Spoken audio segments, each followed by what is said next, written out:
दोस्तों आप सभी का यूपीएससी पीटी स्पेशल सीरीज में स्वागत है। ये सीरीज चल रही है 2024 प्रीलिम्स के लिए और इसके पहले हमने आर्ट एंड कल्चर को 2011 से लेकर 2023 तक के जितने भी क्वेश्चन थे उनको कवर कर लिया है। आज हम देखेंगे एंशिएंट हिस्ट्री यानी एंशिएंट इंडिया में या एंशिएंट हिस्ट्री को कह दें तो उसमें पीवाईक्यू सीरीज में एक ही वीडियो में हम देखेंगे 2011 से 2023 तक के जितने भी एंशिएंट हिस्ट्री से क्वेश्चन पूछे गए हैं उन सभी को सॉल्व करेंगे। इसके अलावा ये हमारा जो है टेलीग्राम चैनल है, इसको आप स्कैन कर सकते हैं अगर आपको पीडीएफ की ज़रूरत है, क्लासेस की इन्फॉर्मेशन चाहिए या फिर जो क्लासेस चल रही हैं उनकी इन्फॉर्मेशन चाहिए, क्योंकि जैसे जैसे एग्ज़ाम नज़दीक आता जाएगा क्लासेस की ड्यूरेशन और इंटेंसिटी भी बढ़ती जाएगी, तो आपके लिए फ़ायदेमंद होगा। तो आप टेलीग्राम चैनल ज़रूर ज्वाइन कीजिएगा या फिर टेलीग्राम पर जाकर स्टडी ऑन आईएएस नाम से सर्च कर सकते हैं। ठीक है, ये हमारा फेसबुक पेज है, इसको आप डायरेक्ट स्कैन कर सकते हैं। फेसबुक पेज पर भी क्लासेस चल रही हैं, उसको भी आप ज्वाइन कर सकते हैं। ये हमारा इंस्टाग्राम आईडी है, इसको भी आप ज्वाइन कर सकते हैं। इंस्टाग्राम पर भी आपको जो है क्लासेस अपडेट मिल जाएंगी। ठीक है, या फिर स्टडी ऑन यूपीएससी नाम से सर्च कर सकते हैं। हमारा पेज है स्टडी ऑन यूपीएससी नाम से पेज है। ठीक है, बहरहाल ये सब बातें हो गई, तो समय के साथ एग्ज़ाम नज़दीक आता जा रहा है। तो सबसे पहले एंशिएंट हिस्ट्री में देखते हैं 2011 में क्वेश्चन कैसे पूछे गए थे। 2011 में एक क्वेश्चन आया था एंशिएंट हिस्ट्री से, अगर आर्ट एंड कल्चर को हटा दें तो उसमें पूछा गया था सिंधु घाटी सभ्यता के संदर्भ में निम्नलिखित कथनों पर विचार कीजिए। ऑप्शन है कि यह प्रमुखता लौकिक सभ्यता थी तथा उसमें धार्मिक तत्व यद्यप उपस्थित था और वर्चस्वशाली नहीं था। ठीक है, तो ये कुछ की वर्ड है, ये भी आपको ध्यान रखना है कि सिंधु घाटी सभ्यता में प्रमुखता क्या थी, लौकिक सभ्यता थी, यानी उसमें धार्मिक तत्व देखने को मिलते थे लेकिन वर्चस्वशाली नहीं था, यानी वो धार्मिक तत्व रिजिड नहीं था। ऑप्शन 2, उस काल में भारत में कपास से वस्त्र बनाए जाते थे। इसमें बताना है कौन कौन से कथन सही हैं। आप अगर मोहनजोदड़ो में देखेंगे, ठीक है, या सॉरी सिंधु घाटी सभ्यता की बात कर लें, मोहनजोदड़ो की बात बाद में करेंगे, पहले सिंधु घाटी सभ्यता की बात करें। सिंधु घाटी सभ्यता में आप देखेंगे मातृ देवी और आद्य शिव मोहर जैसी ये कुछ चीज़ें पाई गई हैं। इससे पता चलता है कि सिंधु घाटी सभ्यता में जो है धार्मिक तत्व मौजूद थे लेकिन ये रिजिड नहीं था, यानी वर्चस्वशाली नहीं था। तो इस प्रकार ऑप्शन 1 जो है सही है। इसके अलावा ऑप्शन 2 की बात करें तो उस काल में भारत में कपास से वस्त्र बनाए जाते थे, ये बात सही है। सही इसलिए है कि मोहनजोदड़ो में सूती वस्त्रों के टुकड़े मिले हैं। ठीक है, तो इससे पता चलता है कि भारत में कपास के वस्त्र बनाए जाते थे। तो इस प्रकार इसमें जो हो जाएगा ऑप्शन 1 और 2, यानी दोनों सही हैं। ठीक है, तो इसका जो है एक्सप्लेनेशन दिया गया है यहाँ पर। देखिए, हड़प्पा संस्कृत की विभिन्न चरणों की में विभाजित किया गया है, यानी प्रारंभिक हड़प्पा संस्कृत, परिपक्व हड़प्पा संस्कृत, हड़प्पा के बाद के कैसे सिचुएशन थी, तो इन सभी चीज़ों को इसमें देखा गया है। तो आप देखेंगे सिंधु घाटी सभ्यता के लोग पेड़ों के जानवरों को जैसे बैल हो गया, भैंस हो गया, बाघ की पूजा करते थे। चूँकि धर्म इस समय प्रभाव नहीं था तो इसलिए जो है वहाँ वर्चस्व नहीं देखने को मिलता है। तो ये बात भी आपको ध्यान रखने की ज़रूरत है। इसके अलावा 1929 में पुरातत्वविदों ने मोहनजोदड़ो से सूती वस्त्रों के टुकड़े बरामद किए और पास के मेहरगढ़ में पाए जाने वाले विनोला में 500 ईसा पूर्व के ये आपको एरिया देखने को मिलेगा। तो इस प्रकार देखेंगे इसमें 1 और 2 दोनों सम्मिलित हैं। इसके अलावा बात करें तो ये जो आप चित्र देख रहे हैं ये एनसीईआरटी की 12th क्लास की जो फर्स्ट पार्ट है, Indian history theme first part है, उससे ये लिया गया है। और मैप बेस्ड क्वेश्चन बहुत ज़्यादा पूछे जाते हैं, चाहे 2011 की बात हो, 12 की बात हो या 13 के बाद जब सिलेबस चेंज हुआ उसकी बात हो, मैप बेस्ड क्वेश्चन बहुत ज़्यादा पूछे जाते हैं। ठीक है, तो इनके लोकेशन को आपको ध्यान रखना है, यानी हड़प्पा देखेंगे तो रावी नदी किनारे है, और इसके अलावा नागेश्वर, बालाकोट और रंगपुर, लोथल, तो इन सब जो है लोकेशन को आपको ध्यान रखना है। जैसे जैसे ये लेक्चर आगे बढ़ता जाएगा तो ये लोकेशन और क्लियर होता जाएगा। अभी आपको डिस्कस करेंगे कि ये जो एंशिएंट साइट हैं हड़प्पा सभ्यता की या फिर कह दें सिंधु घाटी सभ्यता की, ये किस नदी के किनारे स्थित है, किसने क्या खोजा था। तो जैसे जैसे क्वेश्चन आते जाएंगे वो सब सारी चीज़ें क्लियर होती जाएंगी। तो ये भी चीज़ें आपको ध्यान रखना है। इसके अलावा अगर बात करें 2012 में क्वेश्चन पूछा गया था, पहला क्वेश्चन पूछा गया था प्राचीन भारत में देश की अर्थव्यवस्था में अत्यंत महत्वपूर्ण भूमिका निभाने वाली श्रेणी संगठन के संदर्भ में निम्नलिखित कथनों में कौन सा कथन सही है। ऑप्शन 1, प्रत्येक श्रेणी राज्य के एक केंद्रीय प्राधिकरण के साथ पंजीकृत होती थी और प्रशासनिक स्तर पर राजा उसका प्रमुख होता था। ऑप्शन 2, श्रेणी ही वेतन, काम करने के नियमों, मानकों, कीमतों को सुनिश्चित करती थी। ऑप्शन 3 दिया है इसमें, श्रेणी को अपने सदस्यों पर न्यायिक अधिकार होता था। तो आपको सही उत्तर बताना है कि इसमें क्या सही है। ठीक है, श्रेणी के संबंध में बताना है। तो अगर बात करें श्रेणी के संबंध में, तो श्रेणी के संबंध में तो श्रेणी या फिर जिसे जो है श्रेणिस कहते थे, श्रेणिस या फिर जिसे व्यापार श्रेणी कहते थे, ये रामायण और गुप्त काल और तमिल संगम साहित्य के कई नाटक व्यापार के दोषी या श्रेयांश के बारे में विस्तार से लिखते हैं। ठीक है, और इसके अलावा ये सुनार, बुनकर, हाथी के दांत के कारीगरों, यहाँ तक कि नमक बनाने वालों के पेशेवरों के निकाय थे। ठीक है, जो गुणवत्ता के उत्पादन को नियंत्रित करने और इसके अलावा व्यापार के नैतिकता बनाए, उचित मजदूरी और कीमतों को बनाए रखने के लिए कभी सरकार जो सहकारी के रूप में संचालित होते थे। तो इस प्रकार देखेंगे इसमें जो है ऑप्शन 2, श्रेणी ही वेतन, काम के करने के नियम, मानकों, कीमतों को सुनिश्चित करते थे। इसके अलावा ऑप्शन 3, यानी श्रेणी को अपने सदस्यों पर न्यायिक अधिकार होता था, ये बात भी सही है। ठीक है, इसमें 2 और 3 सही है। जहाँ तक बात है ऑप्शन 1 की, श्रेणी जो है राज्य के एक केंद्रीय प्राधिकरण के साथ पंजीकृत होती थी और प्रशासनिक स्तर पर राजा प्रमुख होता था, ये बात जो है गलत है। ठीक है, तो इसमें जो है ऑप्शन 2 जो है वो सही है। यहाँ पर देखिए श्रेणी और श्रेणिस या व्यापार श्रेणी के बारे में एक्सप्लेनेशन दिया गया है, इसको आपको पढ़ लेना है।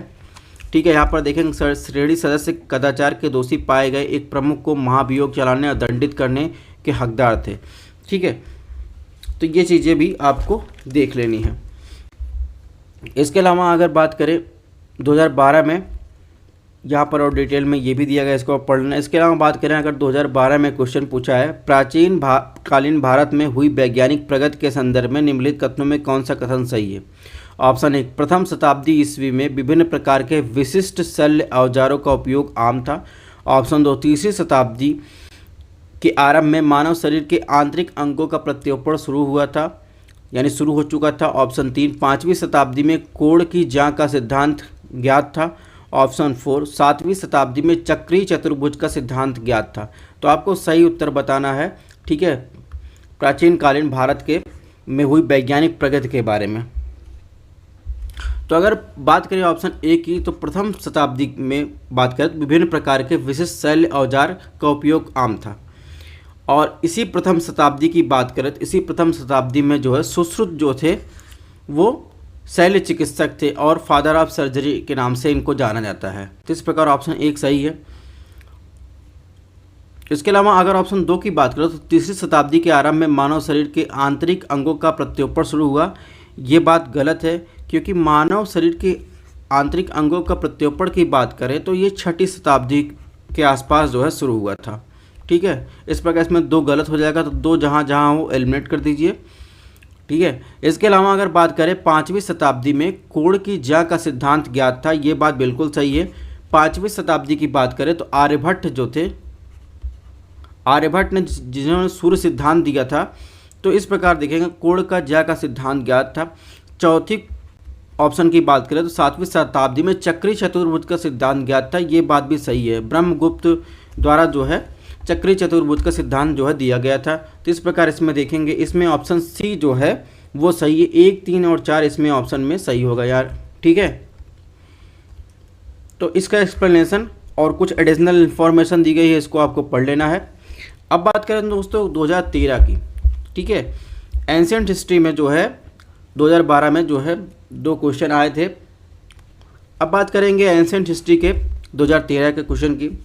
अब इसमें देखें इंडस वैली सिविलाइजेशन से इसमें भी क्वेश्चन पूछा गया है। निम्नलिखित में कौन से लक्षण सिंधु सभ्यता के लोगों का सही चित्रण करते हैं। ऑप्शन 1, उनके विशाल महल व मंदिर होते थे। ऑप्शन 2, वे देवियों देवताओं दोनों की पूजा करते थे। ऑप्शन 3, वे युद्ध में घोड़ों द्वारा खींचे गए रथों का प्रयोग करते थे। कौन सा कथन सही है। तो अगर बात करें सिंधु सभ्यता की तो उनके विशाल महल और मंदिर होते थे, ये बात जो है गलत है। ठीक है, क्योंकि ऐसे कोई साक्ष्य नहीं मिले। और जहाँ तक सिंधु सभ्यता की बात करें वहाँ पर घोड़ों के साक्ष्य कोई नहीं मिले हैं। पालतू जानवर में जैसे बैल हो गया और भेड़, बकरी, भैंस, सूअर, ठीक है। जंगली जानवरों में सूअर हो गया, हिरण, घड़ियाल, इन सब के जो है साक्ष्य मिले, घोड़ों के साक्ष्य नहीं मिले। इस प्रकार ये 2 गलत हो जाएगा। तो बचा कौन सा?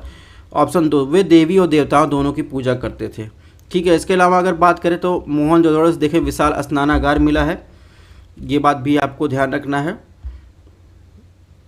इसके अलावा देखिए एनसीईआरटी से ये हमने लिया है, इसमें देखिए हड़प्पा स्थलों से मिली जानवरों की हड्डियों में मवेशी, भेड़, बकरी, भैंस, सूअर और सभी पालतू जानवर थे। जंगली प्रजातियों में वराह, सूअर, हिरण, घड़ियाल की हड्डियां भी मिली हैं।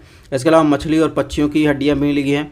तो ये सारी चीज़ें जो है एनसीईआरटी से ली है और इसका एक्सप्लेनेशन यहाँ पर दिया गया है, इसको आपको पढ़ लेना है। जहाँ तक अगर बात करें घोड़ों की या फिर अगर रथों की बात करें, जहाँ तक रथ की बात करें, घोड़ों की बात हम नहीं कर रहे हैं, तो सिनौली एक जगह है उत्तर प्रदेश राज्य के बागपत ज़िले में। वहाँ पर जो है सिंधु घाटी सभ्यता से संबंधित बताया जाता है कि रथ के साक्ष्य मिले हैं। जबकि ऐसा माना जाता है कि जो रथ थे वो उनका आगमन आर्य की सभ्यता के साथ हुआ था, लेकिन जो तिथि कार्बन डेटिंग से पता चला है वो सिंधु घाटी सभ्यता के काल से है, ठीक है। ये भी चीज़ें आपको ध्यान रखनी है समकालिक मुद्दों में। नेक्स्ट क्वेश्चन की बात करें 2013 में, तो भारत की यात्रा करने वाले वेन-सांग के तत्कालीन भारत की सामान्य दशाओं और संस्कृति का वर्णन किया है। इस संदर्भ में निम्नलिखित कथनों में कौन सा कथन सही है? ऑप्शन 1, सड़क और नदी मार्ग लूट मार्ग से पूरी तरह सुरक्षित थे। ऑप्शन 2, जहाँ तक अपराधों के लिए दंड का प्रश्न है, अग्नि, जल व विष द्वारा सत्य परीक्षा किया जाना ही किसी व्यक्ति की निर्दोषता अथवा दोष के निर्णय के साधन थे। ऑप्शन 3, व्यापारियों को नौ घाटों और नाकों पर शुल्क देना पड़ता था, यानी टोल टैक्स की बात कर रहा है।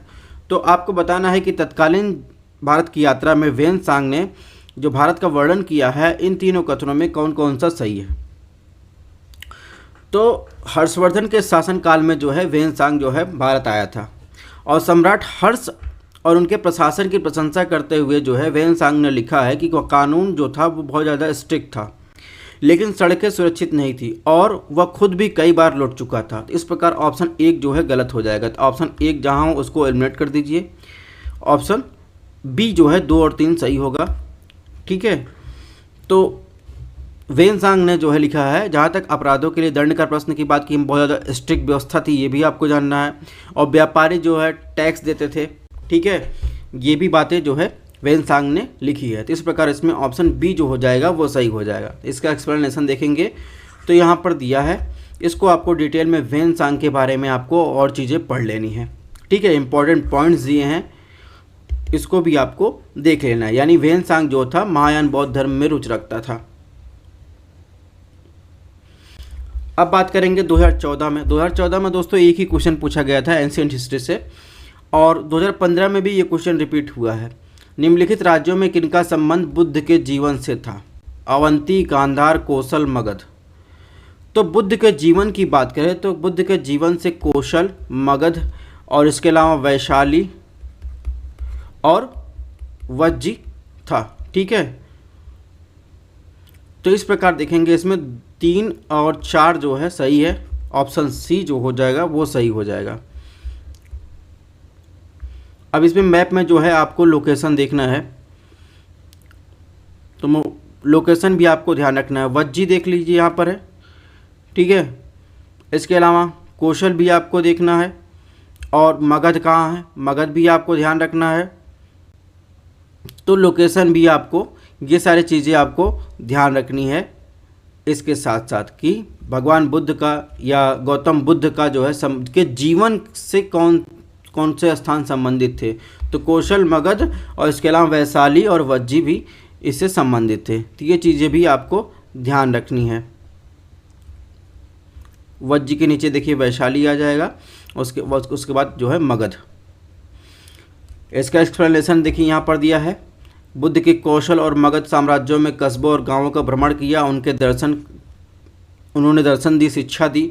अन्य क्षेत्र में जहाँ वह घूमते थे वैशाली और वज्जी नामक स्थान था। ये चीज़ें आपको ध्यान रखना है। और बुद्ध जो थे शाक वंश से संबंधित थे, जिनकी राजधानी कपिलवस्तु थी, जिन्होंने बाद में बुद्ध के जीवन काल के दौरान जो है बढ़ते साम्राज्य को घेर लिया था। तो ये सब चीज़ें इसके अलावा भी दी हैं, इसको आपको देख लेना है। इसके अलावा दोस्तों 2015 की बात करें, 2015 में प्राचीन इतिहास से जो है बात करें तो प्राचीन इतिहास से भारतीय इतिहास के संदर्भ में निम्नलिखित कथनों में कौन से सामंती व्यवस्था के अनिवार्य तत्व? ऑप्शन 1 अत्यंत सशक्त केंद्रीय राजनीतिक सत्ता और अत्यंत दुर्बल प्रांतीय और स्थानीय राजनीतिक सत्ता। ठीक है। ऑप्शन 2 भूमि के नियंत्रण और स्वामित्व पर आधारित प्रशासनिक संरचना का उदय। ऑप्शन 3 सामंत और उसके अधिपति के बीच स्वामी दास के संबंध बनाना। सही उत्तर आपको बताना है सामंती व्यवस्था के संबंध में। तो दोस्तों अगर ऑप्शन ए की बात करें तो जहाँ तक सामंती व्यवस्था की बात करें तो अत्यंत सशक्त केंद्रीय राजनीतिक सत्ता थी, और अत्यंत दुर्बल जहाँ तक बात करें तो दुर्बल जो है प्रांतीय और स्थानीय राजनीतिक सत्ता नहीं थी, वहाँ भी सशक्त था। इस प्रकार ऑप्शन 1 जो है गलत हो जाएगा। ठीक, 1 जहाँ हो इसको एलिमिनेट कर दीजिए। ऑप्शन 2 की बात करें तो ऑप्शन 2 भी सही है कि सामंती व्यवस्था भूमि के नियंत्रण और स्वामित्व पर आधारित प्रशासनिक संरचना का उदय हुआ। इसके अलावा जो सामंती व्यवस्था जिसे जमींदारी सिस्टम को के रूप में अक्सर जो है देखते हैं, तो ये देखेंगे सामंत और उसके अधिपति के बीच स्वामी और दास का संबंध बनाना शामिल था सामंती व्यवस्था में। इस प्रकार ऑप्शन बी जो हो जाएगा वो सही हो जाएगा। तो यहाँ पर देखिए सामंतवाद राजा और अधीनस्थ कुलीन के बीच भिखारी और संतुलित सत्ता की राजनीतिक प्रणाली थी, ये भी आपको ध्यान रखना है। यानी प्रांतीय या स्थानीय राजनीतिक अधिकार सामंती व्यवस्था का कमज़ोर नहीं है। ये सारी चीज़ें आपको ध्यान रखनी है। इसका एक्सप्लेनेशन यहाँ पर आप वीडियो पॉज करके या फिर PDF हमारे टेलीग्राम चैनल पर जाकर आप ले सकते हैं। तो जैसा कि हमने बताया 2015 में 2014 वाला क्वेश्चन रिपीट किया गया। भगवान बुद्ध यानी किन राज्यों का संबंध भगवान बुद्ध के जीवन से है? तो कौशल और मगध सेम ऑप्शन दिया गया था। इसके अलावा वैशाली और वज्जी, ये भी आपको ध्यान रखना है। ठीक है। अब बात करेंगे 2016 में। तो 2016 की बात करें प्राचीन इतिहास से जो है 4 क्वेश्चन पूछे गए थे। तो पहला क्वेश्चन पूछा गया सम्राट अशोक के राजादेशों का सबसे पहले विकुटन यानी सबसे पहले किसने पढ़ा था? जॉर्ज व्यूअर, Max Muller, James Prinsep, William Jones. तो ये क्वेश्चन कई बार कई सारे एग्जाम्पों में आ चुका है। तो जेम्स प्रिंसेप ने 1836 में जो है सबसे पहले जो है अशोक के जो है जो भी शिलालेख हैं उनको पढ़ा था। ठीक है। इसके अलावा विलियम जोन्स की बात करें तो विलियम जोन्स जो थे वो 1783 में बंगाल के हाई कोर्ट के न्यायाधीश नियुक्त हुए थे। इसके अलावा इन्होंने अभिज्ञान शकुंतलम का अनुवाद करवाया था। मैक्स मूलर की बात करें तो ये एक ब्रिटिश ईस्ट इंडिया कंपनी के जो है कर्मचारी थे। तो इस प्रकार आपको पता चल गया कि सबसे पहले जो है अशोक के जो भी शिलालेख हैं उनको सबसे पहले पढ़ पाए हैं वो जेम्स प्रिंसेप थे, यानी उनका विकुटन यानी डिसाइफाइवर किया था। अब बात करें क्वेश्चन नंबर 2 की। उसमें पूछा है भारत के इतिहास के संदर्भ में निम्नलिखित युग्मों पर विचार कीजिए। शब्द दिए गए हैं, उनके विवरण दिए गए हैं। एरपत्य क्या मतलब? भूमि और जिससे मिलने वाला राजस्व अलग से ग्राम जलाशय के रखरखाव के लिए निर्धारित कर दिया गया था। ऑप्शन 2 तुनियूर एक अकेले ब्राह्मण अथवा एक ब्राह्मण समूह को दान दिए जाने वाले ग्राम। ऑप्शन 3 घटिका प्रायः मंदिरों के साथ संबंध विद्यालय सुमेलित कीजिए। एक चीज़ें आपको ध्यान रखनी है, जब आप एंशिएंट हिस्ट्री पढ़ें तो उसमें जो साउथ इंडियन की हिस्ट्री है, ठीक है, पाल चोल, ठीक है, इन सब में जो भी आपको कीवर्ड मिले वो आपको या प्रशासनिक संबंधित कीवर्ड हों, चाहे राजनीतिक हो, ठीक है, सांस्कृतिक हो, उन कीवर्डों को आपको ध्यान रखना है। कीवर्ड से क्वेश्चन हमेशा आते हैं। ठीक है।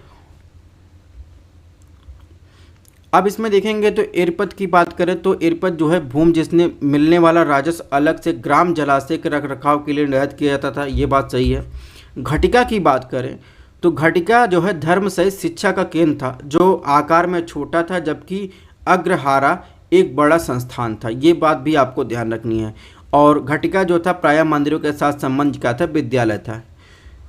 तनियूर की बात करें तो इसमें एक अकेले ब्राह्मण और एक ब्राह्मण समूह के दान किए ग्राम की बात कर रहा है।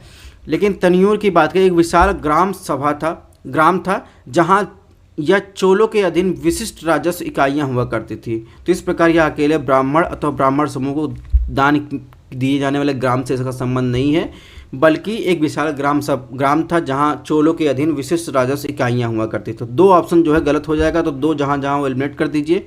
इसमें 1 और 3 सही है, तो ऑप्शन डी जो होगा इसमें सही होगा। इसके अलावा देखिए इसका एक्सप्लेनेशन इसमें दिया गया है, इसको भी आपको डिटेल में पढ़ लेना है। जैसा कि हमने कहा है, ये बातें आपको विशेषता ध्यान रखनी है कि चाहे गुप्ता पीरियड की बात हो या सिंधु घाटी सभ्यता की बात हो, विशेषता अगर बात करें तो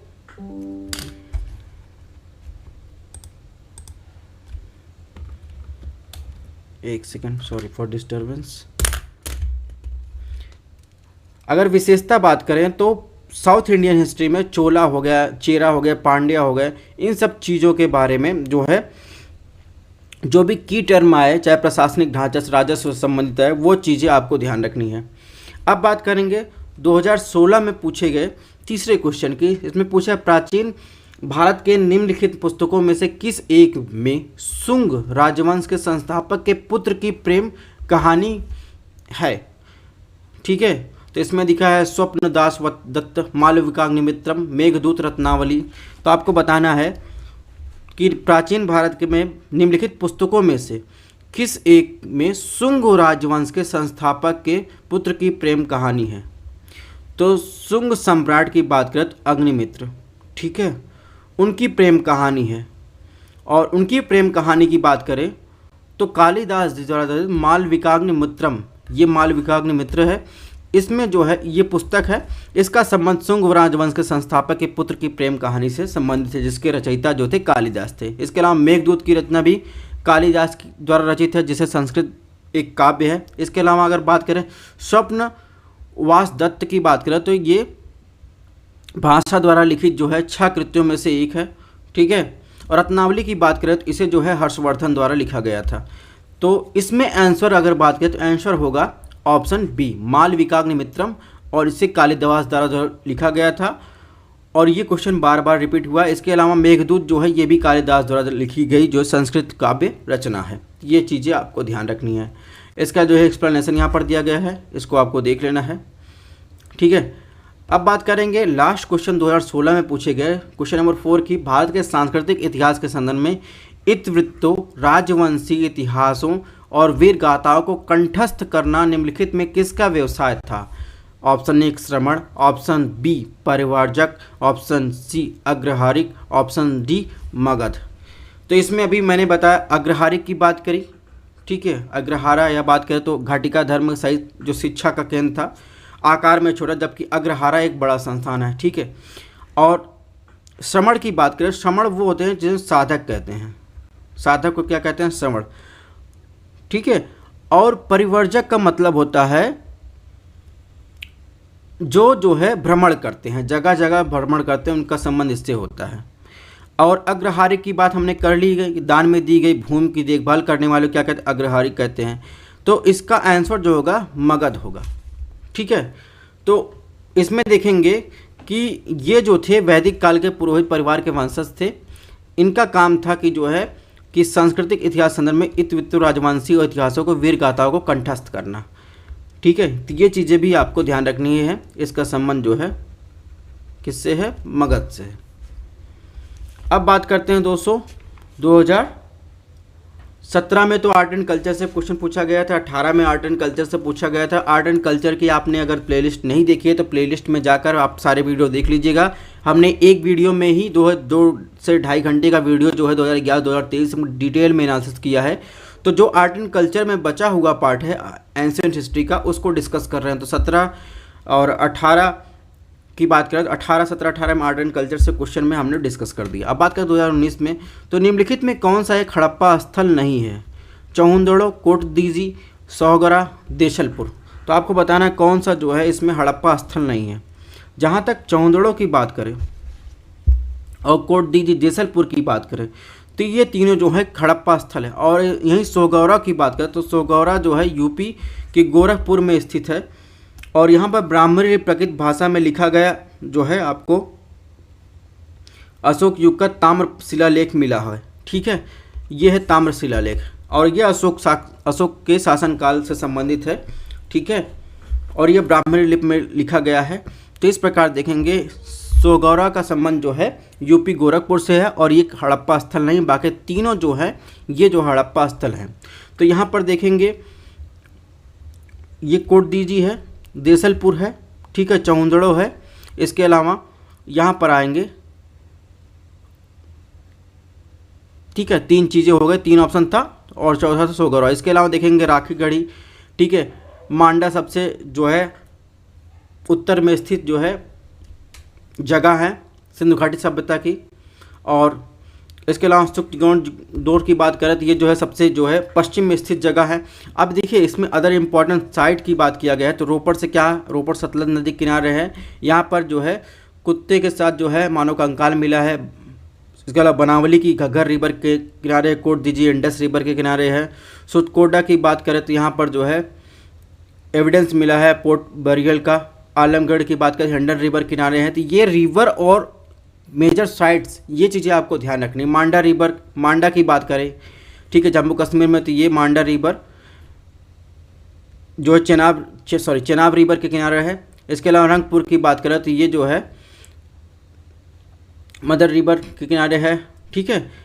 तो ये चीज़ें आपको ध्यान रखनी है, कौन सी साइट्स किस नदी के किनारे है, क्या खोजा गया, ये चीज़ें आपको मैंने दे दी है। इसमें आपको कुछ भी खोजने की ज़रूरत नहीं है। अगर आप इतना भी तैयार कर लेते हैं मैप बेस्ड क्वेश्चन, तो आपके अगर सिंधु घाटी सभ्यता से मैप बेस्ड क्वेश्चन आते हैं तो सारे क्वेश्चन हल हो जाएंगे, ठीक है। अब बात करेंगे इंडस वैली सिविलाइजेशन में सबसे नॉर्थन मोस्ट पार्ट की बात करें तो मांडा। अगर आपसे पूछा जाए कि सब जो सिंधु घाटी सभ्यता का विस्तार है उसका सबसे उत्तरोत्तर भाग कहाँ स्थित है, कौन सा स्थान है, तो वो मांडा आपको बताना है, चेनाब रिवर किनारे। इसके अलावा अगर आपको पूछा है सिंधु घाटी सभ्यता का सबसे पूर्वोत्तर भाग कहाँ है, विस्तार कहाँ है, तो आलमगढ़ यूपी मेरठ हिंडन रिवर किनारे। अगर आपसे पूछा जाए सिंधु घाटी सभ्यता का सबसे दक्षिणोत्तर छोर कौन सा है, तो आपको बताना है दहमादात महाराष्ट्र परवा रिवर के किनारे, ठीक है। और अगर आपको पूछा जाए सबसे पश्चिमोत्तर क्षेत्र कौन सा है या जगह कौन सी है सिंधु घाटी सभ्यता का विस्तार की, तो आपको बताना है सुतगोंड डोर जो है पाकिस्तान, ठीक है, दस्क रिवर के किनारे है। तो ये चीज़ें आपको ध्यान रखनी है। और ये आपको जो है स्पेसिफिक एनसीईआरटी में भी ऐसा नहीं मिलेगा, लेकिन ये आपको चीज़ें यहाँ पर दी गई हैं। तो कुछ चीज़ें एनसीईआरटी में है, कुछ चीज़ें नहीं हैं, इसलिए आपको एक जगह दिया गया। इसके अलावा अगर बात करें तो साइट्स दिया गया है, कब खोजा गया, लोकेशन और इम्पॉर्टेंट फाइंडिंग की बात की गई है, तो इसको भी आपको देख लेना है। देखिए इसमें आपको छोटा दिख रहा होगा, लेकिन जब आप पीडीएफ देखेंगे तो इसमें देखिए सारी चीज़ें डिटेल में दी गई है। यानी हड़प्पा साइट कब खोजा, किसने खोजा, जैसे हड़प्पा साइट 1921 में दयाराम साहनी ने जो है, तो कौन से नदी किनारे है। इसके अलावा मोहनजोदड़ो के कब किसने खोजा, तो इन सब चीज़ों के बारे में यहाँ पर दिया गया है, इसको आपको देख लेना है, ये आपकी जिम्मेदारी बनती है, ठीक है। हमें जहाँ तक जो चीज़ें सही लगी, जो चीज़ें आपके लिए ज़रूरी हैं, वो सारी चीज़ें हमने आपको एक जगह प्रोवाइड करवा दी हैं। अब 2019 में क्वेश्चन पूछा गया, क्वेश्चन नंबर 2 पूछा गया, निम्नलिखित में किस उभारदार मूर्तिशिल्प यानी रिलीफ स्कल्पचर शिलालेख में अशोक के प्रस्तर रूप चित्र के साथ रणन्यो अशोक यानी राजा अशोक उल्लेखित, कंगनहल्ली, शाहबाद, गढ़ी, सांची, सोगौरा अभी आया था ना, कहाँ मैंने बताया था, सोगौरा बताया था, यूपी गोरखपुर, ठीक है, ये अशोक से संबंधित है। लेकिन अगर बात करें कि इन चारों स्थानों में कहाँ पर रणन्यो अशोक राजा अशोक लिखा गया है, कौन से रिलीफ स्कल्पचर में, तो ये देखिए यह रिलीफ स्कल्पचर की बात कर रहा है और ये है कंगनहल्ली, ठीक है। कंगनहल्ली कहाँ, कर्नाटका में है, तो इसका संबंध जो है कर्नाटका से है। इसके अलावा शाहबाज गढ़ी की बात करें तो ये पाकिस्तान में है। सांची जो है आपको पता ही है कहाँ, एमपी में है। और सोगौरा आपको पता है कहाँ, बताया यूपी गोरखपुर में है। इसके अलावा देखेंगे जो अशोक के जो है शिलालेख हैं उनके बारे में जो है यहाँ पर मैप में दिया है। मैप बेस्ड क्वेश्चन 2023 में, 2022 में, ठीक है, क्वेश्चन पूछे गए थे। 2023 में जो है यारगुड़ी जो है जागौड़ धौली 2022 में क्वेश्चन पूछा गया था, ठीक है। इसके अलावा कलसी से क्वेश्चन पूछा गया था कि ये किस राज्य में स्थित है, मिलान करने के लिए दे दिया गया था। तो ये चीज़ें भी आपको ध्यान रखनी है। नेक्स्ट क्वेश्चन की बात करें तो उसके पहले देखिए यहाँ पर एक्सप्लेनेशन दिया गया है, इसके बारे में आपको पढ़ लेना है। नेक्स्ट क्वेश्चन में बात करें, गुप्त काल के दौरान भारत में बाल श्रम यानी विष्ट के संदर्भ में निम्नलिखित कथनों में कौन सा कथन सही। ऑप्शन 1, इसे राज्य के लिए आय का एक स्रोत, जनता द्वारा दिया जाने वाला एक प्रकार का कर माना जाता था। ऑप्शन 2, यह गुप्त साम्राज्य के मध्य प्रदेश काठियावाड़ क्षेत्रों में पूर्णतः अविद्यमान था, यानी वहाँ पर उपस्थित नहीं था। ऑप्शन सी, बाल श्रमिक साप्ताहिक मजदूरी के हकदार होते थे। ऑप्शन डी, मजदूर के ज्येष्ठ पुत्र को बाल श्रमिक के रूप में भेज दिया जाता था। तो आपको बताना है कि जो गुप्त काल के दौरान जो है भारत में बाल श्रम यानी विष्ट के संदर्भ में निम्नलिखित कथनों में कौन सा कथन सही है। तो दोस्तों अगर बात करें विष्ट की, तो विष्ट को कर के बदले में श्रम करना के रूप में जाना जाता था और यह साप्ताहिक मजदूरी के हकदार नहीं था। तो कुल मिलाकर इसमें जो ऑप्शन एक है, इसे राज्य के लिए आय का एक स्रोत यानी टैक्स के रूप में जाना जाता था और जनता द्वारा दिए जाने वाले एक प्रकार का कर माना जाता था। तो ये जो है इसमें ऑप्शन एक जो है यानी ए जो है वो सही हो जाएगा। ठीक है, यहाँ पर देखिए गुप्त काल में विष्ट बालाश्रम राज्य के लिए एक आय का स्रोत था, जनता द्वारा दिए जाने वाले एक प्रकार का कर माना जाता था और विष्ट को कर के बदले श्रम करना पड़ा और इसलिए यह साप्ताहिक मजदूरी के हकदार नहीं था। किसी को भी बाल श्रमिक रूप में भेजा जा सकता था, ना कि विशेष रूप से मजदूर के जेठ पुरुष को। तो ये इस प्रकार देखेंगे, इसमें केवल और केवल सही आंसर जो है ऑप्शन ए होगा। ठीक है, अब बात करेंगे दोस्तों 2020 में जो है 5 क्वेश्चन पूछे गए एंशिएंट हिस्ट्री से। आर्ट एंड कल्चर के क्वेश्चन को हटा दें तो 2020 में जो है 5 क्वेश्चन पूछे गए थे। सबसे पहला क्वेश्चन इसमें था, निम्नलिखित कथनों में कौन सा उपवाक्य उत्तर हर्षकालीन स्रोतों में प्रायः उल्लेखित हुंडी के रूप में परिभाषा बताता है। ऑप्शन एक, राजा द्वारा अपने अधीनस्थों को दिया गया परामर्श। हुंडी के संदर्भ में पूछ रहा है दोस्तों, ये चीज़ ध्यान रखना है, कीवर्ड क्या है, हुंडी। प्रतिदिन का लेखा जोखा अंकित करने वाला बही खाता। ऑप्शन सी, विनिमय पत्र यानी एक्सचेंज पत्र।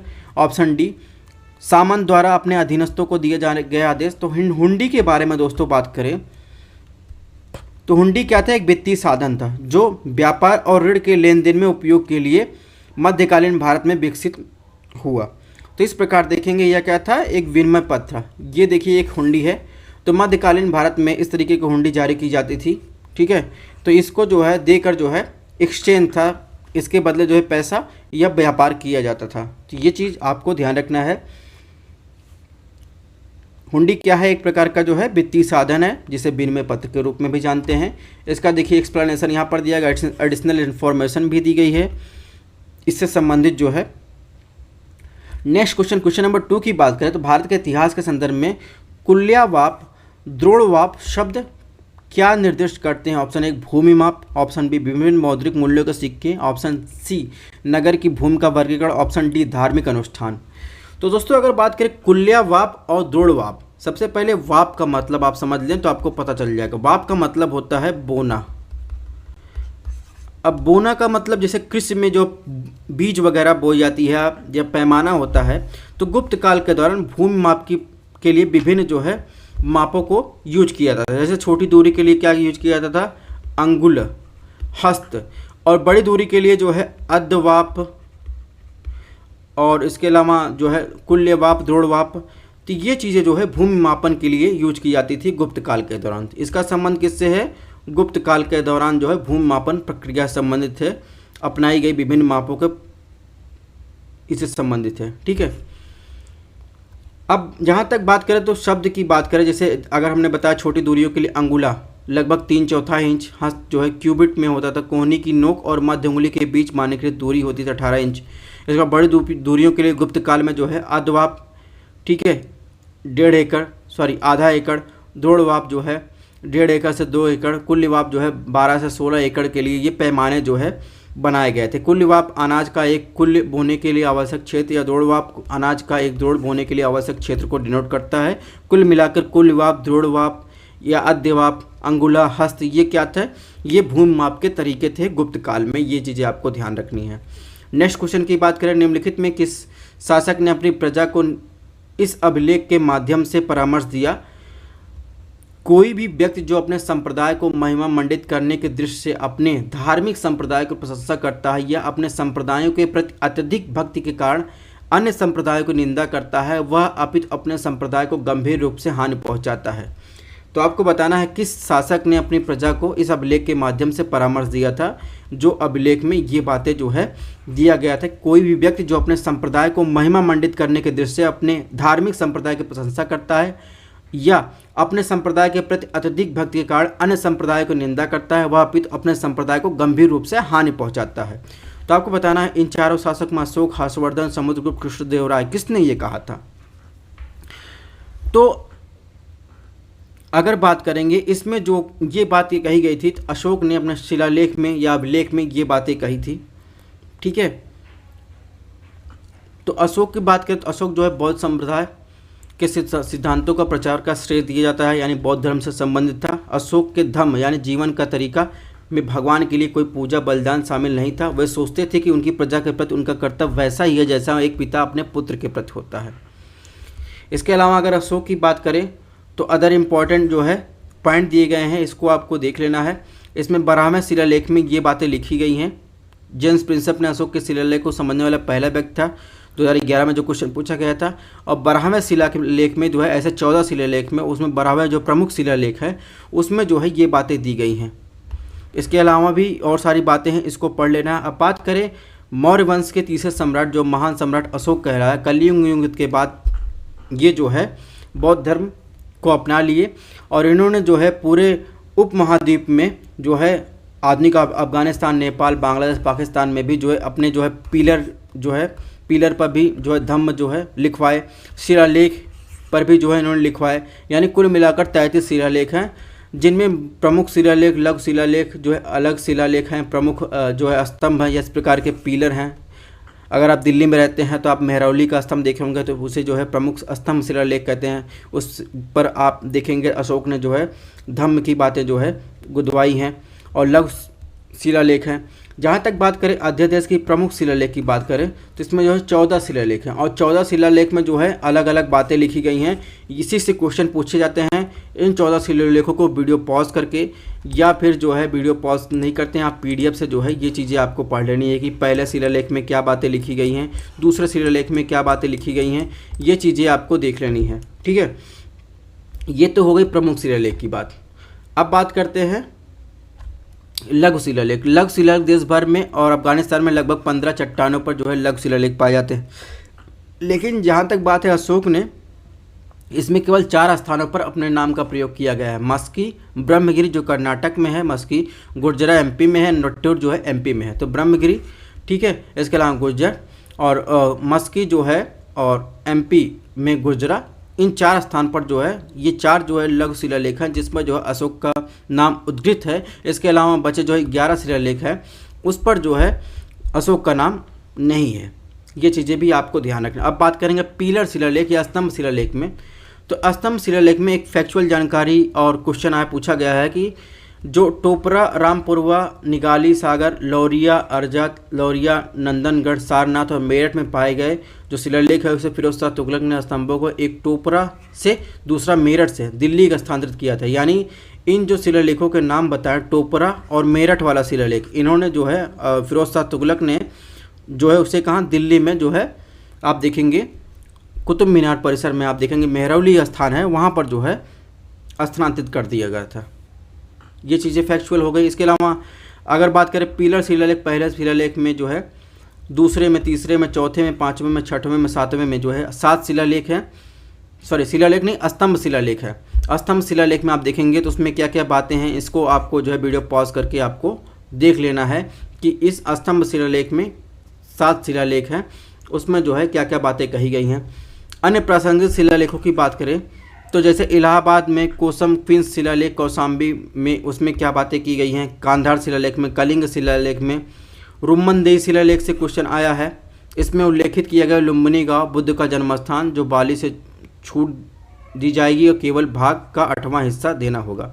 इसके अलावा रुद्रदामर का गिरनार शिलालेख काठियावाड़, इसमें भी जो चंद्रगुप्त मौर्य के शासनकाल के दौरान ये क्वेश्चन आ चुका है स्टेट PCS में। लघु शिलालेख 1st, 3rd, शहबाजगढ़ी, इन सब शिलालेखों को आपको पढ़ लेना है। आपको NCERT में ऐसा एक जगह नहीं मिलेगा जैसे हमने एक जगह आपको दिया है, चाहे वो शिलालेख की बात करें, लघु शिलालेख की बात करें, स्तंभ जो है शिलालेख की बात करें, इन सब चीज़ों को आपको एक जगह दिया गया है। अब ये आपकी जिम्मेदारी बनती है आपको इसको पढ़ने की। इसके अलावा अशोक के प्रमुख शिलालेख का एक अंश इसमें भी दिया गया है कि देवताओं के प्रिय को इस प्रकार कहते हैं कि मेरे राज्याभिषेक के 12 साल बाद मैंने लोगों का कल्याण और खुशी के लिए धम्म के आदेश लिखवाना शुरू कर दिया ताकि लोगों का उनका उल्लंघन न करते धम्म में बढ़ सके। सोच लोगों का कल्याण और खुशी कैसे सुरक्षित की जा सकती है, मैंने अपना ध्यान अपने रिश्तेदारों से दूर रहने वालों पर देता हूँ ताकि मैं उन्हें खुशी की ओर ले जा सकूँ और फिर उनके अनुसार कार्य करता हूँ। मैं सभी समूहों के लिए ऐसा ही करता हूँ। मैंने सभी धर्मों को विभिन्न सम्मानों से सम्मानित किया लेकिन लोगों को व्यक्तिगत रूप से मिलना सबसे अच्छा मानता हूँ। तो ये आप देखेंगे ये एक शिलालेख में जो है ये सारी चीज़ें जो है लिखी गई हैं। एक सेकंड। ठीक है। प्रमुख शिलालेख जो मेन शिलालेख है उसमें शिलालेख नंबर 6 में ये चीज़ें लिखी गई हैं, तो इस चीज़ों को आपको ध्यान रखना है। इसके अलावा 2020 में जो है चौथा क्वेश्चन पूछा गया, प्रसिद्ध स्थल दिए गए थे, वर्तमान राज्य के बारे में पूछा था। भिलसा मध्य प्रदेश, द्वार समुद्रम महाराष्ट्र, गिरनार गुजरात, स्थानेश्वर उत्तर प्रदेश। तो आपको बताना है कि प्रसिद्ध स्थल हैं, वर्तमान राज्य सुमेलित आपको करना है। तो यहाँ तक भिलसा की बात करें तो भिलसा जो है मध्य प्रदेश में स्थित है, ठीक है, और यह शुंग वंश का मुख्य केंद्र भी था, ठीक है, तो ये सही है। द्वार समुद्रम की बात करें, द्वार समुद्र होयसल की एक शाही राजधानी थी और ये महाराष्ट्र में ना स्थित होकर कहाँ स्थित है, कर्नाटका में, ठीक है। ऑप्शन 2 गलत, ऑप्शन 2 जहाँ हो उसको एलिमिनेट कर दीजिए। गिरनार की बात करें तो गिरनार जो है जूनागढ़ जिले में जो है आप देखेंगे पहाड़ियों के लिए फेमस है, गुजरात, ठीक है, गुजरात में, ये ऑप्शन सही है। स्थानेश्वर की बात करें तो ये हरियाणा में स्थित है, ना कि उत्तर प्रदेश में। ये किस लिए फेमस है, यहाँ पर पांडवों ने भगवान शिव को जो है शिव से प्रार्थना की थी, इसलिए फेमस है। तो कुल मिलाकर इसमें जो सही होगा आंसर होगा वो होगा भिलसा, और गिरनार सुमेलित है। स्थानेश्वर कहाँ, हरियाणा में, द्वार समुद्र कहाँ, कर्नाटक में है। तो इसमें देखेंगे ऑप्शन 1 जो होगा या ए होगा, 1 और 3 जो है सही होगा इसका, ठीक है। आज बात करते हैं 2020 में जो है क्वेश्चन नंबर 5 में क्या पूछा गया है, प्राचीन भारतीय गुप्त राजवंश के समय के संदर्भ में नगर घंटशाला, कदुरा, चौल किसके लिए विख्यात है। तो आप देख रहे होंगे चाहे गुप्त वंश की बात हो, चाहे साउथ इंडियन हिस्ट्री की बात हो, चाहे नॉर्थ इंडियन हिस्ट्री की बात हो, प्रशासनिक संबंधित कुछ कीवर्ड हैं, आर्थिक संबंधित कुछ कीवर्ड हैं, तो ये कीवर्ड से ही क्वेश्चन आते हैं।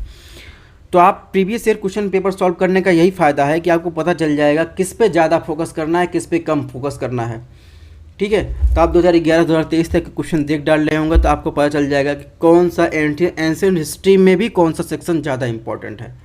तो प्राचीन भारतीय इतिहास में गुप्त राजवंश के समय में संदर्भ में नगर घंटसाला, कदुरा, चौल किसके लिए विख्यात थे। ऑप्शन 1 विदेशी व्यापार करने वाले बंदरगाह, ऑप्शन बी शक्तिशाली राज्यों की राजधानी, ऑप्शन सी उत्कृष्ट प्रस्तर कला स्थापत्य संबंधित स्थान, ऑप्शन डी बौद्ध धर्म के महत्वपूर्ण तीर्थ स्थल। तो अगर नगर घंटसाला, कदुरा, चौल की बात आए, ऐसे वर्ड अगर आपको दिख रहे हैं, अगर आपको नहीं भी आते हैं तो मैं ये नहीं कह रहा हूँ आप गेस ही करिए, लेकिन अगर आपको आते हैं तो ठीक है। लेकिन ऐसे जो वर्ड होते हैं प्रायः अगर देखें नगर घंटसाला की बात करें, चौल की बात करें, तो ऐसे जो वर्ड होते हैं ये जो संबंधित होते हैं विदेशी व्यापार करने वाले बंदरगाह संबंधित होते हैं। आपको एक मैप जरूर ध्यान रखना है, एंशियंट हिस्ट्री या एंशियंट जो पोर्ट सिटी हैं या पोर्ट हैं उसको आपको ध्यान रखना है, या प्लेसेस को ध्यान रखना है। इससे जो है 2023 में भी क्वेश्चन पूछे गए हैं। तो इसमें संबंध होगा ऑप्शन ए, यानी विदेशी व्यापार करने वाले बंदरगाह से। तो इसमें देखिए चौल जो थी गुप्त वंश में बंदरगाह में से एक था। रोमन साम्राज्य की संपत्ति पश्चिमी भारत में कल्याण, चौल, भ्रोज, खंभात बंदरगाहों के माध्यम से भारत पहुंचा। आंध्र क्षेत्र में बात करें तो कदुरा, घंटसाला, कावेरीपट्टनम को पुहार, टोंडला पांड्य क्षेत्र का बंदरगाह था। तो इस प्रकार देखेंगे इसमें जो ऑप्शन सही होगा ऑप्शन ए या ए सही हो जाएगा, विदेशी व्यापार करने वाले बंदरगाह थे। अब दोस्तों बात करेंगे हम लोग अदर इम्पोर्टेंट जो कुछ पॉइंट है समुद्री बंदरगाह के बारे में, इसको भी आपको ध्यान रखना। महत्वपूर्ण प्राचीन बंदरगाह जैसे अरिकमेटू, भरूच, कालिट, लोथल, मुजरिस, पुम्पुहार, तूतीकोरन बंदरगाह। मुजरिस पुम्पुहार 2023 में पूछा गया था, ये क्या है, ये चीज़ें आपको ध्यान रख। एडिशनल इन्फॉर्मेशन इसीलिए दी जाता है ताकि आपको चीज़ें ध्यान रखनी हो, और ध्यान रखनी है वीडियो पॉज करके आपको देख लेना है। और previous year question paper solve करने का फ़ायदा यही होता है कि क्या ध्यान रखना है, क्या नहीं ध्यान रखना है, कैसे क्वेश्चन पूछे गए हैं पिछली बार और आगे आने वाले साल में कैसे क्वेश्चन पूछे गए हैं, तो आपको इम्पोर्टेंस समझ में आएगी। वरना आप अंधेरे में ही तीर चलाते रहेंगे, और आप अर्जुन तो है नहीं महाभारत के, आपका निशाना जो है मछली पर ही लगेगा, ठीक है। 2021 की बात करें बहरहाल, तो निम्नलिखित में कौन सा प्राचीन नगर अपने उन्नत जल संचयन और प्रबंधन प्रणाली के लिए सुप्रसिद्ध है, जहां बांधों की श्रृंखला का निर्माण किया गया था और संबंध जलाशय में एक नहर के माध्यम से जल को प्रवाहित किया जाता था। धौलावीरा, राखीगढ़ी, कालीबंगा, रोपड़। अभी मैंने इसके पहले वाले में बताया कि रोपड़ में किस लिए फेमस है, कालीबंगा, राखीगढ़ी। लेकिन जहाँ तक धौलावीरा की बात है तो धौलावीरा जो है ये अपने उन्नत जल संचयन और प्रबंधन के लिए जो है फेमस है। तो यहाँ पर देखिए गुजरात में जो है ये धौलावीरा एरिया है, यहाँ पर देखिए अपने उन्नत जल संचयन के लिए फेमस है, और यहाँ पर बांधों का निर्माण किया गया है, जल प्रवाहित का सिस्टम अच्छा है, ड्रेनेज सिस्टम अच्छा है। इसके अलावा यहाँ तक रोपड़ की बात करें तो रोपड़ आपको पता है कुत्ते के साथ जो है मानव कंकाल मिले हैं, और ये रोपड़ कहाँ सतलज नदी किनारे स्थित है। ठीक है, ये रोपड़ है, और ये राखीगढ़ी है, और ये कालीबंगा है, धौलावीरा ये लोकेशन हो गई। इसके अलावा और सारी लोकेशन आपको ध्यान रखना है। इसमें अदर इम्पोर्टेंट साइट में क्या क्या मिला है, कौन सी नदी किनारे है, इसको हम चर्चा कर चुके हैं, फिर से चर्चा करने नहीं बैठेंगे। तो आप देख रहे होंगे कितने इंपॉर्टेंस है कि लगातार इससे क्वेश्चन बन रहे हैं। 2021 में ही क्वेश्चन पूछा गया, गुप्त वंश के पतन से लेकर आरंभिक 7वीं शताब्दी में हर्षवर्धन के उत्थान तक उत्तर भारत में निम्नलिखित में किन राज्यों का शासन था? मगध के गुप्त, मालवा के परमार, थानेसर के पुष्यभूति, कन्नौज के मखौर, देवगिर के यादव, पल्लव के मैत्रक। तो आपको सही उत्तर आपको बताना है कि गुप्त वंश के जो पतन से लेकर आरंभिक 7वीं शताब्दी में हर्षवर्धन के उत्थान तक उत्तर भारत में किन राज्यों का शासन था। जहाँ तक मगध के गुप्त की बात करें तो 7वीं शताब्दी की शुरुआत मानी जाती है। थानेसर के पुष्यभूत की बात करें तो इनका जो है समय 6वीं से 7वीं शताब्दी तक। इसके अलावा देवगिरी के यादव की बात करें तो जिनका जो है 1187 से 1317। ठीक है, 5 एलिमिनेट कर दीजिए। वल्लभ के मैत्रक की बात करें तो 8वीं शताब्दी तक। ठीक है, और कन्नौज के मखौर की बात करें तो ये लगभग जो है 606वीं शताब्दी तक। और मालवा के परमार जो है इसमें आएंगे नहीं। यानी कहने का मतलब इसमें जो सही होगा, मगध के गुप्त, थानेसर के पुष्यभूति, कन्नौज के मखौर और वल्लभ के मैत्रक। यानी 1, 3, 4, 6 ही जो है 7वीं शताब्दी के हर्षवर्धन के उत्थान तक जो है उत्तर भारत में मौजूद थे। 1, 3, 4, 6 इसमें ऑप्शन सही होंगे। यहाँ पर देखिए इसका एक्सप्लेनेशन दिया गया है, इसको आपको देख लेना है वीडियो पॉज करके। जो एक्सप्लेनेशन में बातें रहती है वो हम बता देते हैं, और डिटेल में आप एक्सप्लेनेशन जो है यहाँ से वीडियो पॉज करके पढ़ सकते हैं। ये आपकी जिम्मेदारी है। हमें जो ज़रूरी लग रहा है उसका डिस्कशन कर दे रहे हैं। अब जो चीज़ें आप खुद पढ़ सकते हैं, तो फालतू वीडियो की ड्यूरेशन बढ़ाने से कोई फ़ायदा है नहीं।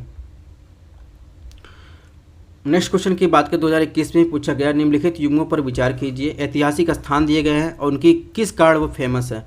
बुर्जहोम, शैलकृत देव मंदिर कारण, चंद्रकेतुगढ़ जो है टेराकोटा कला कारण, गणेश्वर जो है ताम्र कलाकृतियों कारण। सही आपको सुमेलित करना है।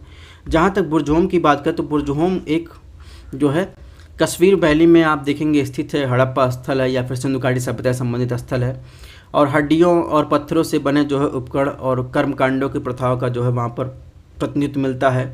तो इस प्रकार ऑप्शन 1 जो है एलिमिनेट कर दीजिए, ये गलत है। और चंद्रकेतुगढ़ की बात करें तो चंद्रकेतुगढ़ जो है ये आपको मिलेगा कलकत्ता में, आपको मिलेगा विंध्याधरी नदी किनारे।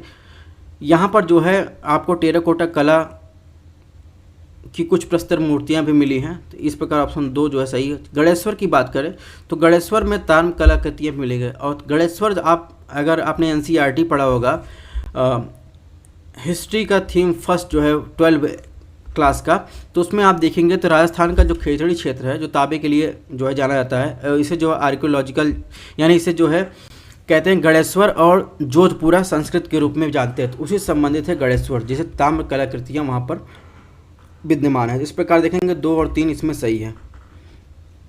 तो ये है बुर्जहोम। ठीक है, बुर्जहोम की लोकेशन। इसके अलावा देखिए इसमें ऑप्शन 2 और 3 है, ये आपको पढ़ लेना है एक्सप्लेनेशन। अब हम बात करेंगे NCERT का जो पहला वाला थीम्स इन इंडियन हिस्ट्री, इसका हिंदी में भी आपको मिल जाएगा। इसमें जो पहला पार्ट है इसी में जो है आपको, अगर आप ये पढ़ लेते हैं, लेकिन आपको पढ़ेंगे कैसे आपको समझ में आएगा क्या इंपॉर्टेंट है, previous year question paper solve करेंगे तो ही समझ में आएगा। तो इसमें देखिए यहाँ पर लिखा है, खेतड़ी क्षेत्र में मिले साक्ष्यों के पुरातत्वविदों ने गणेश्वर और जोधपुरा संस्कृत का नाम दिया है। ठीक है, कच्चा माल प्राप्त करने के लिए एक अन्य नीति, राजस्थान के खेतड़ी अंचल तांबे के लिए, दक्षिण भारत में सोने के लिए जैसे अभियान खोजे गए थे। ठीक है, और इसमें देखिए उप महाद्वीपों तथा उसके आगे आने वाले माल के बारे में, ट्रेड के बारे में जहां बात की जा रही थी, तो वहां पर जो है खेतड़ी क्षेत्र की चर्चा की गई है, जिसे पुरातत्वविद गणेश्वर और जोधपुरा संस्कृत के नाम से जो है उद्धृत करते हैं। तो इस प्रकार इसमें देखेंगे, इसमें जो है 2 और 3 सही है। चंद्रकेतु की जो जहाँ तक बात है वो टेराकोटा कला से, गणेश्वर जो है वो ताम्र कलाकृतियों से संबंधित है। क्वेश्चन नंबर 4 की बात करें, इसमें पूछा है प्राचीन भारत के इतिहास के संदर्भ में निम्नलिखित कथनों में कौन सा कथन सही है। मिताक्षरा ऊंची जाति की सिविल विधि थी और दया भाग निम्न जाति की सिविल विधि थी। ऑप्शन 2, मिताक्षरा व्यवस्था में पुत्र को अपने पिता के जीवन काल में ही संपत्ति का अधिकार दावा कर सकते थे, जबकि दया भाग में व्यवस्था थी पिता के मृत्यु के उपरांत ही पुत्र संपत्ति पर अधिकार का दावा कर सकते थे। ऑप्शन 3 है, मिताक्षरा व्यवस्था किसी परिवार के केवल पुरुष सदस्यों के संपत्ति संबंधी मामलों पर विचार करती थी, जबकि दया भाग जो है किसी व्यवस्था किसी परिवार के पुरुष एवं महिला सदस्यों के दोनों के संपत्ति संबंधी मामलों पर विचार करती थी। तो आपको बताना है कौन सा कथन सही है। मिताक्षरा जो व्यवस्था थी उसके बारे में पूछ रहा है। तो मिताक्षरा कानूनी व्यवस्था की बात करें तो उसमें कोई सिविल विधि या ऊंची जात की निजी जात की बात की ही नहीं गई, यानी विशेष जात के लिए थी ही नहीं। जो मिताक्षरा थी, मिताक्षरा व्यवस्था में जो है इसमें क्या था, इसमें जो था पुत्र अपने पिता के जीवन काल में ही संपत्ति के अधिकार का दावा कर सकता था, जबकि दया भाग व्यवस्था में पिता अपनी मृत्यु के उपरांत पुत्र संपत्ति पर अधिकार करने का दावा कर सकता था। ये बात बिल्कुल सही मिताक्षरा सिस्टम, मिताक्षरा कानूनी सिस्टम में, इसको और डिटेल में भी आगे चर्चा करेंगे। ऑप्शन 3 की बात करें तो ऑप्शन 3 जो है गलत है। क्यों गलत है? क्योंकि इसमें कह रहा है कि दया भाग व्यवस्था में किसी परिवार में पुरुष और महिला सदस्यों दोनों को संपत्ति के मामले में विचार करने का विचार था। तो ये बात गलत है, क्योंकि चाहे अगर बात करें मिताक्षरा कानून की या दया भाग कानून की, इसमें सिर्फ पुरुषों के जो है संपत्ति के अधिकार की बात की गई, महिलाओं सदस्यों के अधिकार संपत्ति के अधिकार की बात नहीं की गई है। तो इस प्रकार देखेंगे इसमें केवल 2 ऑप्शन बी जो है सही है, 1 और 3 इसमें गलत है। ठीक है, तो इसमें देखिए मिताक्षरा कानून और दया भाग कानून। मिताक्षरा कानून यह विरासत के नियमों के संबंधी याज्ञवल्क्य स्मृति पर आधारित है। इस कानून के तहत जैसा कि हिंदू उत्तराधिकार संशोधन अधिनियम 2005 द्वारा किए गए संशोधनों के तक अस्तित्व में था, पुत्र जन्म से पैतृक संपत्ति में रुचि प्राप्त करता था। मिताक्षरा कानून में एक सहदायिकी की मृत्यु पर उसकी रुचि जीवित सहदायिकों के साथ विलीन हो गई। दया भाग कानून की बात कर, दया भाग जो है 12वीं शताब्दी में जीवित वाहन द्वारा संपत्ति की हिंदू विरासत की कूट है। दया भाग व्यवस्था में पिता के जीवन काल के दौरान पुत्र को अपने पिता की विरासत का हिस्सा नहीं होता था। तो ये चीज़ें आपको ध्यान रखनी है।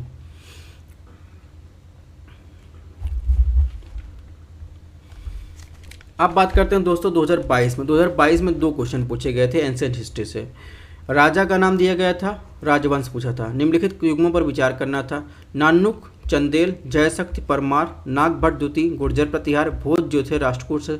आपको बताना है कौन सा सही सुमेलित है। तो इसमें राजा और राजवंश की बात जहाँ तक करें तो नानुक जो थे वो चंदेल वंश के संस्थापक थे, तो इनका संबंध बिल्कुल सही। जयशक्ति की बात करें, जयशक्ति परमार वंश से न संबंधित होकर चंदेल वंश संबंधित है।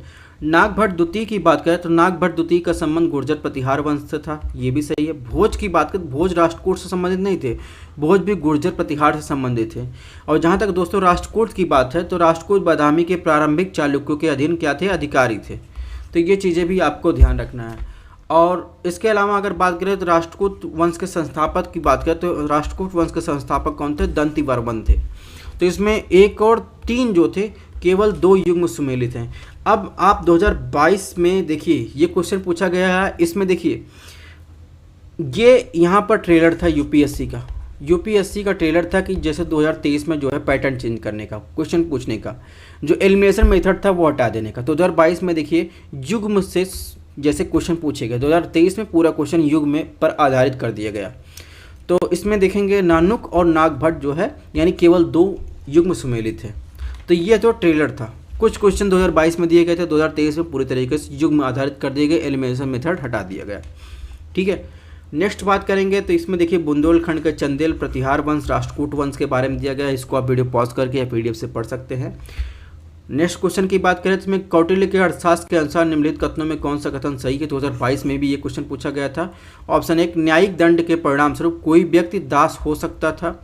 ऑप्शन 2, स्त्री दास अपने मालिक के संसर्ग पुत्र को जनन पर कानूनी तौर पर मुक्त हो जाती थी। ऑप्शन 3, यदि स्त्री दास का मालिक उस स्त्री से पैदा हुए पुत्र का पिता हो तो उस पुत्र को मालिक का पुत्र होने का कानूनी हक मिलता था। आपको बताना कौन सा कथन सही है। तो अगर बात करें कौटिल्य के अर्थशास्त्र के अनुसार न्यायिक दंड के परिणामस्वरूप कोई व्यक्ति दास हो सकता है, ये बात बिल्कुल सही है। और इसके अलावा ऑप्शन 2 भी सही है, यानी स्त्री दास अपने मालिक के संसर्ग पुत्र से पैदा होने पर कानूनी तौर पर मुक्त हो जाती थी। ऑप्शन 3 की बात करें, अगर कोई दास स्त्री है, मालिक जो है उस स्त्री से पैदा हुए पुत्र का पिता होता है, तो उस पुत्र को मालिक का पुत्र होने का कानूनी हक मिलता है। तो इसमें जो है कौटिल्य के अर्थशास्त्र में जो है न्यायिक दंड में ये सारी चीज़ें लिखी गई, इसमें 1 और 2 3 जो है सही है। तो यहाँ पर देखिए कौटिल्य के अर्थशास्त्र के अनुसार मौर्य काल के एक महत्वपूर्ण विकास कृषि कार्यों में दासों का रोजगार था, यानी पहले से चल रहा था। और अर्थशास्त्र में कहा गया है कि एक आदमी जन्म से स्वेच्छा से खुद को बेचकर युद्ध में कैद होकर न्यायिक दंड के परिणामस्वरूप गुलाम या दास हो सकता है। ठीक है, तो इस प्रकार आप देखेंगे कि कौटिल्य के अर्थशास्त्र के बारे में, न्यायिक दंड के बारे में ये तीनों ऑप्शन सही है और डिटेल में यहाँ पर दिया गया है, इसको आपको पढ़ लेना है। अब बात करेंगे 2023 में एंशिएंट हिस्ट्री से कोई स्पेसिफिक क्वेश्चन था नहीं, जो भी था हमने जो है आर्ट एंड कल्चर में करवा दिया है। जैसे भारतीय और कला और संस्कृत 2023 वाले क्वेश्चन में हमने करवाया कि धान्य कटक, ये भी मैप बेस्ड क्वेश्चन था, ये भी जो है themes of India first chapter से पूछा गया था, यानी फर्स्ट बुक से पूछा गया था। जो महासंघों के अधीन एक प्रमुख बौद्ध केंद्र के रूप में समृद्ध हुआ, निम्नलिखित में किस एक क्षेत्र में व्यवस्थित? आंध्रा, गांधार, कलिंग, मगध। तो आप देखेंगे धान्य कटक यहाँ पर है, धान्य कटक देखेंगे तो आंध्रा है। बहरहाल हमने इसको सॉल्व करवाया है। ये चीज़ें आपको जो है हमारे आर्ट एंड कल्चर की जो है प्लेलिस्ट में आपको देख लेनी है। इसके अलावा देखिए क्वेश्चन जो है स्तूप के बारे में पूछा गया था। फिर जो है प्राचीन दक्षिण भारत में देखिए यहाँ पर जो बंदरगाह के बारे में, कोरेकोई, पुम्हार, मुच्चीस के बारे में जैसे 2022 में क्वेश्चन पूछा गया, 2021 में क्वेश्चन पूछा गया कि बंदरगाह से संबंधित एंशिएंट बंदरगाह, पोर्ट से संबंधित क्वेश्चन वैसे 2023 में क्वेश्चन पूछा गया। तो ये चीज़ें मैं सॉल्व करवा चुका, इसीलिए हम इसको सॉल्व नहीं करवाए। देखिए वट कुर्तल के बारे में आया है, ठीक है। और इसमें देखिए होयसल, गढ़वाल, काकती, यादव के बारे में कितने राज्य आज 8वीं शताब्दी ईसा पूर्व स्थापित किए गए। तो ये इसमें देखिए 7वीं शताब्दी के बारे में पूछा था, हर्ष के काल के बारे में पूछा था। तो देख रहे हैं कैसे पैटर्न चेंज हो रहा है। इसमें साहित्यकृत रचनाकार के बारे में पूछा है, जैसे पहले पूछा गया था। अब इसमें देखिए जैन परंपरा के बारे में क्वेश्चन आया है, तो आप इसको एक जगह का कर लीजिए। जैसे इसमें क्वेश्चन तो विजयनगर साम्राज्य के बारे में क्वेश्चन आया है, तो ये इन क्वेश्चनों को आप एक जगह करेंगे, इसको आपको प्रॉपर नोट्स तैयार हो जाएगा। आप अगर हमारी PDF भी पढ़ लेते हैं आर्ट एंड कल्चर की या हिस्ट्री की, तो बहुत सारे क्वेश्चंस आपको तैयार हो जाएंगे। और अगर आप जो है अगर आप NCERT से ही रिवीजन करते हैं तो बहुत सारी चीज़ें आपको खोजने पे नहीं मिलेगी, और इससे आप मिलान करके एक प्रॉपर नोट्स तैयार कर सकते हैं।